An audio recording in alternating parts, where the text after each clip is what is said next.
എല്ലാവർക്കും പുതിയൊരു വീഡിയോയിലേക്ക് സ്വാഗതം.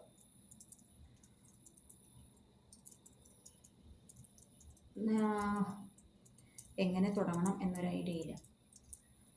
കല്യാണി നമ്മളെയൊക്കെ വിട്ടുപിരിഞ്ഞു പോയ ഒരു പിഞ്ചു പൈതൽ. അപ്പോൾ അത് സംബന്ധിച്ച് കുറച്ച് കാര്യങ്ങൾ എനിക്ക് നിങ്ങളോട് പറയാനായിട്ടുണ്ട്. ഈ കല്യാണിയെ പോലെ ഒരുപാട് കുട്ടികൾ നമ്മുടെ ചുറ്റുവട്ടത്തുണ്ട്. അവരെയൊന്നും അത്ര ഗൗനിക്കുന്നില്ല. ഞാനൊരു കഥ പറഞ്ഞു തുടങ്ങാം. കഥയല്ല, എൻ്റെ ജീവിതത്തിലുണ്ടായ ഒരു കാര്യം. ഞാൻ ജോലിയിൽ പ്രവേശിച്ച് അധിക കാലങ്ങൾ ആവുന്നതിന് മുമ്പ് തന്നെ എൻ്റെ അടുത്തൊരു കുട്ടി, അന്ന് 10-26 കുട്ടികൾ എൻ്റെ അടുത്ത് പഠിക്കാനുണ്ടായിരുന്നു. അന്ന് വന്ന ഒരു കുട്ടി, ആ കുട്ടിയുടെ അമ്മ ബീന, എല്ലാ ദിവസവും ബീനയാണ് അംഗനവാടിയിൽ കൊണ്ടാക്കുന്നത്. ചിലപ്പോൾ മാത്രം ഏതെങ്കിലും ഒരു സമയത്ത് അച്ഛമ്മ വരും, അച്ഛൻ്റെ അമ്മ. നല്ല ആരോഗ്യമുള്ളൊരു സ്ത്രീ. ഒരു ദിവസം പതിവില്ലാണ്ട് 2:30 കുട്ടികൾ കിടന്ന് ഉറങ്ങി എഴുന്നേക്കുന്ന ആ സമയത്തോട് കൂടിയിട്ട് ഈ മോളുടെ അച്ഛൻ രാജു കൂട്ടാൻ വേണ്ടി വന്നു. രാജു നല്ല മദ്യപാനിയാണ്. അപ്പോൾ ആടി സ്റ്റെപ്പുകൾ കയറി വേണം അംഗനവാടിയിലേക്ക് വരാനായിട്ട്. അതൊരു വാടക വീടായിരുന്നു. അപ്പോൾ പിടിച്ച് രാജു കയറി വന്നു. എന്താ രാജു എന്ന് ചോദിച്ചു. അപ്പോൾ നമുക്ക് നമ്മുടെ അടുത്ത് വരുന്ന ഓരോ കുട്ടികളെക്കുറിച്ചും നല്ല ധാരണ ഉണ്ടാവണം. ആ കുട്ടിയുടെ ജീവിത സാഹചര്യങ്ങളെക്കുറിച്ചിട്ടൊക്കെ നമുക്ക് നല്ല പൂർണ്ണ ബോധ്യം ഉണ്ടാകണം. അപ്പോൾ എനിക്കറിയാവുന്നതുകൊണ്ട് ഞാൻ ചോദിച്ചു, എന്താ രാജു പതിവില്ലാണ്ട് ഈ സമയത്ത്? അപ്പോൾ രാജു പറഞ്ഞു, ഞാൻ മോളെ കൊണ്ടുപോകാൻ വേണ്ടിയിട്ട് വന്നതാ എന്ന് പറഞ്ഞു. അപ്പോൾ ഞാൻ പറഞ്ഞു, അയ്യോ മോൾ ഉറങ്ങുകയാണല്ലോ. തന്നെയല്ല, 2:30 വിടാനായിട്ട് പറ്റില്ല രാജു, 3:30 കുട്ടീനെ വിടാൻ പറ്റുള്ളൂ എന്ന് പറഞ്ഞു. അപ്പോൾ രാജു കുറേ നേരം അവിടെ തമ്പിട്ട് നിന്നു. അപ്പോൾ കൊണ്ടുപോകാൻ പറ്റില്ല അല്ലേ, കൊണ്ടുപോകണം ആൾക്ക്. അപ്പോൾ എന്നെ അങ്ങോട്ട് മറികടന്നിട്ട് കുട്ടീനെ എടുത്തിട്ട് പോകാനും പറ്റില്ല, കൊണ്ടുപോകാൻ പറ്റില്ല അല്ലേ, അങ്ങനെ പറഞ്ഞു നിന്ന് അവസാനം രാജു പോയി. രാജുവിൻ്റെ കയ്യിൽ കുട്ടീനെ കൊടുത്തു വിട്ടില്ല. 3:30 ആകുമ്പോൾ ബീന വന്നു. ബീനോട് ഞാൻ പറഞ്ഞു, ഇങ്ങനെ രാജു കുടിയൊക്കെ കഴിഞ്ഞിട്ട് കുട്ടീനെ കൂട്ടാൻ വേണ്ടി വന്നിട്ടുണ്ടായിരുന്നു. ഇങ്ങനെ ഒരാൾ കുട്ടീനെ കൊണ്ടുപോകാൻ വേണ്ടി വരരുത് ബീന, തന്നു വിടില്ല, പിന്നെ അത് വേറൊരു പ്രശ്നത്തിലേക്ക് ഇടവഴിക്കും. അതുകൊണ്ട് ബീന തന്നെ രാജുവിനെ പറഞ്ഞ് മനസ്സിലാക്കിക്കോ, കുടി കഴിഞ്ഞിട്ട് അല്ലെങ്കിൽ രാവിലെ കൊണ്ടുവിട്ടത് ആരോ ആ ആൾ തന്നെ വൈകുന്നേരം കൂട്ടാൻ വേണ്ടി വന്നാൽ മതി എന്ന് പറഞ്ഞ് ആ കേസ് അവിടെ അവസാനിപ്പിച്ചു. പിന്നെ ഒരു ദിവസം പോലും രാജു വന്നിട്ടില്ല കുട്ടീനെ കൂട്ടിക്കൊണ്ട് പോകാൻ വേണ്ടി. മോളാണ്, പെൺകുട്ടിയാണ്. ഈ 2:30 രാജു വന്ന് കൂട്ടിയിട്ട് പോയിട്ട് ഈ കുട്ടീനെ എങ്ങടാ കൊണ്ടുപോകുന്നത് നമുക്കറിയാൻ പറ്റുമോ? അന്നാണെങ്കിൽ ഇന്നത്തെ പോലെ മൊബൈൽ ഫോണും കാര്യങ്ങളൊന്നും ഇല്ലാത്തൊരു കാലം. അങ്ങനെ കൊടുത്തു വിട്ടില്ല. അപ്പോൾ ഈ കേസിലും അതാണ് പെട്ടെന്ന് എൻ്റെ മനസ്സിലേക്ക് ഓർമ്മ വന്നത്. ഈ പല സമയത്തും കുട്ടികളെ ഇല്ലാതാക്കാൻ വേണ്ടി ശ്രമിച്ച ഒരമ്മ, ആ അംഗൻവാടി ടീച്ചർക്ക് അറിയാം, ആ കുട്ടിയുടെ പിതാവിനറിയാം, ആ കുട്ടിയുടെ അമ്മയുടെ അമ്മ നമ്മളിന്ന് കണ്ടു ചാനലിലൊക്കെ സംസാരിക്കുന്നത്, ആ സ്ത്രീക്കറിയാം. ഈ മോനാണെങ്കിൽ 5ാം ക്ലാസ്സിലാണ് പഠിക്കുന്നത്, ആ മോൻ്റെ ടീച്ചർക്കറിയാം. ഇവർക്കൊക്കെ അറിയാം ഈ കുടുംബ പശ്ചാത്തലം. അപ്പോൾ ഈ അമ്മ ഇങ്ങനെ ഒരു കൊലപാതക മൈൻഡുള്ള, മക്കളെ ഇല്ലാതാക്കണം എന്ന് വിചാരിച്ച് നടക്കുന്ന, അത് നോർമൽ മൈൻഡുള്ളൊരു വ്യക്തിയല്ല, അതൊന്നാമത്തെ കാര്യം. അപ്പോൾ ഇങ്ങനെ നടക്കുന്ന ഒരു ആളാണ് സുഭാഷ് വിചാരിക്കണം. എൻ്റെ ഭാര്യ എന്ന് അറിഞ്ഞുകൊണ്ട് തന്നെ ഈ കുട്ടികളെ ഇപ്പോൾ പറയുന്നു കഴിഞ്ഞ 1 മാസമായിട്ട് വീട്ടിലുണ്ടായിരുന്നില്ല, പിതാവാണെങ്കിൽ എന്തോ അസുഖം മൂലം ആശുപത്രിയിൽ അഡ്മിറ്റാണെന്ന് പറയുന്നു. അപ്പോൾ എന്ത് സേഫ് വിചാരിച്ചിട്ടാണ് സുഭാഷ് ഈ കുട്ടികളെ ഈ അമ്മയുടെ അടുത്താക്കി പോയത്? പലതവണ അനുഭവമുള്ളതാണ് മക്കളെ ഇല്ലാതാക്കാനുള്ളത്. എന്നിട്ടും അതൊന്നും കണ്ടില്ല കേട്ടില്ല എന്ന് വിചാരിച്ചിട്ട് വീണ്ടും എങ്ങനെ ഈ മക്കളെ ഈ അമ്മയുടെ അടുത്താക്കി പോവാനായിട്ട് ആ അച്ഛന് തോന്നി? ഈ മക്കൾക്ക് എന്ത് ഉറപ്പുണ്ട്? ആ മക്കൾക്ക് പറയാൻ ആരുണ്ട്? ആ മക്കൾ ആരോട് പറയും?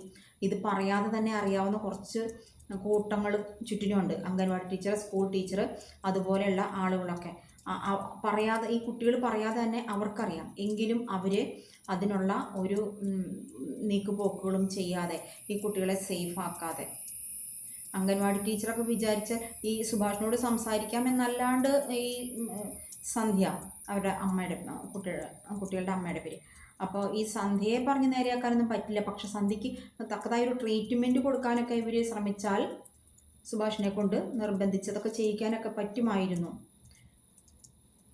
ഇനിയിപ്പോൾ ഒന്നും പറഞ്ഞിട്ട് കാര്യമില്ല. സംഭവിക്കാനുള്ളതൊക്കെ സംഭവിച്ചു. ആ സ്ത്രീയെ കുറ്റം ചുമത്തി ജയിലഴികൾക്കുള്ളിൽ ആക്കുന്നതിന് പകരം അതിന് നല്ല ചികിത്സ കൊടുക്കണം. എങ്കിൽ മാത്രമേ ഒരു മാറ്റം വരുള്ളൂ. അല്ലെങ്കിൽ വീണ്ടും വീണ്ടും വയലൻ്റായി വേറെ ഏതെങ്കിലും ഒരു അവസ്ഥയിലേക്ക് ചെന്നുപെടും. എനിക്ക് ഇതാണ് പറയാനുള്ളത്. മോള് പോയി വെള്ളത്തിൽ എറിഞ്ഞിട്ട അമ്മയുടെ കൂടെ പോയത്. വെള്ളത്തിലേക്ക് വീണപ്പോൾ വെള്ളം എത്ര കുടിച്ചിട്ടുണ്ടാവും. ആ സമയത്തൊക്കെ അമ്മേ അല്ലെങ്കിൽ ആരെന്നെ രക്ഷിക്കാനുണ്ടാവും എന്നൊരു ചിന്താഗതിയിൽ എത്രത്തോളം പേടിച്ചിട്ടുണ്ടാവും ആ കുരുന്ന്. പിന്നെ ഞാൻ പറയാം, ഇത് ഒരു കുറേ പ്രശ്നങ്ങളുണ്ട് ഇങ്ങനെ കുഞ്ഞുങ്ങളെ വെള്ളത്തിൽ എറിയുന്ന കേസ്. അത് കൂടുതൽ സൂക്കേട് അമ്മമാർക്ക് തന്നെയാണ്. കുട്ടികളെ വെള്ളത്തിൽ എറിഞ്ഞ് കൊല്ലുക, അല്ലെങ്കിൽ കടൽത്തിട്ടയിൽ എറിഞ്ഞിട്ട് കൊല്ലുക. ഇതൊക്കെ ഈ കുട്ടികളെ ഇല്ലാതാക്കുന്ന ശ്രമങ്ങൾ മുഴുവനും അമ്മമാരുടെ ഭാഗത്തു നിന്നുണ്ടാകുന്നത്. അത് അച്ഛൻ്റെ ഒരു കേസ് ഇതുവരെ നമ്മളങ്ങനെ, എൻ്റെ പേരക്കുട്ടി തൊട്ടിൽ കിടന്ന് ഉറങ്ങായിരുന്നു. അച്ഛന്മാരുടെ ഭാഗത്ത് നമ്മളിത് അധികം കേട്ടിട്ടില്ല. അമ്മമാരാണ് അധികം ഈ സൂക്കേട് കൊണ്ടു നടക്കുന്ന ആളുകൾ. അതങ്ങനെ ഒരു പ്രവണതയാണ് അമ്മമാർക്ക്. കുട്ടികളെ ഇല്ലാണ്ടാക്കണം. എന്ത് പ്രശ്നം വന്നാലും ഇതിപ്പോൾ ഒരു മെൻ്റൽ പ്രശ്നമാണ്, മാനസിക പ്രശ്നമാണ് ആ കുട്ടിക്ക്. അപ്പോൾ അതുകൊണ്ട് അങ്ങനെ ചെയ്തതാണ്. അത് അറിഞ്ഞുകൊണ്ട് ചെയ്തതായിരിക്കില്ല. പെറ്റമ്മയ്ക്ക് അറിയാമായിരുന്നു ചെറുപ്പം തൊട്ടേ അതിനെ സാധാരണ കുട്ടികളുടെ അല്ലെങ്കിൽ സ്ത്രീകളുടെ പെൺകുട്ടികളുടെ പോലെ ഒരു ബുദ്ധി വളർച്ച ഇല്ല എന്നുള്ള കാര്യം അമ്മയ്ക്കറിയാം, സന്ധ്യയുടെ അമ്മയ്ക്കറിയാം. എന്നിട്ടും കല്യാണം കഴിപ്പിച്ച് അയച്ചു.